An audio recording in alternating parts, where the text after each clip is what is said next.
A program that monitors wastewater for signs of coronavirus is now being expanded to detect the presence of monkeypox as well.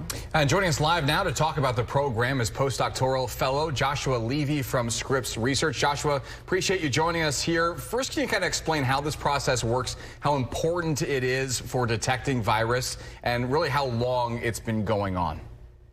Sure. So this is just an extension of what we were originally doing as part of our SARS-CoV-2 COVID surveillance over the pandemic.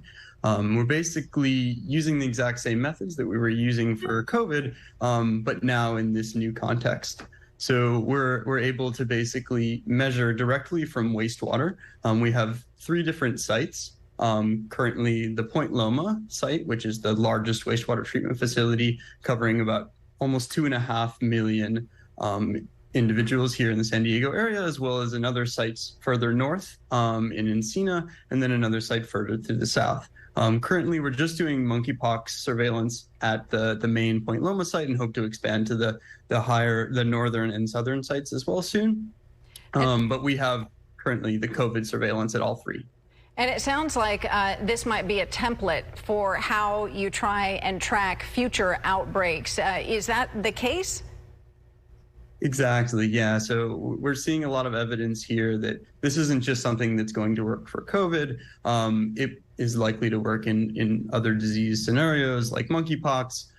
We've also tested out some initial flu measurements to see if we can measure the flu burden in a local area, and it seems like that's also something that we can continue to do.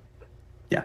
Joshua, what have we seen so far as monkeypox goes, and how important is it to detect it in the wastewater ahead of the other ways it might be detected, maybe a little bit later down the road when it's spread a little bit further than it otherwise would have? Sure. So just like what we saw in COVID, we were able to identify some of these emerging outbreaks ahead of time. Here in monkeypox, there's still a lot to be seen. This is very early on in our surveillance, but what we're seeing is clear that there's a strong correlation between monkeypox levels in the wastewater and the number of cases that we're seeing. So this will allow us to see a strong proxy, a strong way of measuring what the true burden is. So, actually getting clinical surveillance is tricky and expensive a lot of the time. This is a single measurement that we can do to rapidly get a good estimate of what's going on in the local area. And I read that it was somewhat a surprise that that this application for tracking coronavirus was working for monkeypox, so that must be encouraging. Can you kind of circle back and just tell us what you're still seeing at this point in the coronavirus pandemic from these monitoring sites?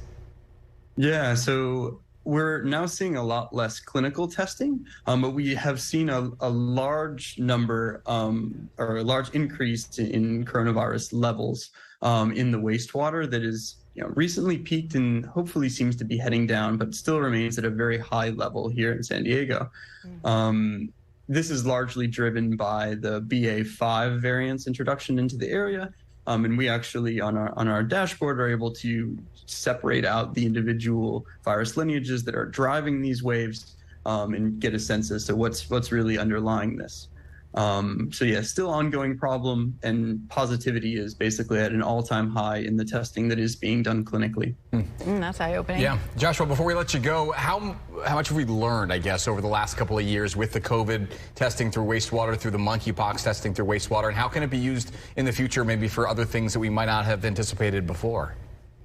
Sure, yeah. So, it turns out that wastewater is this really kind of powerful medium to be able to study really anything that could be going on.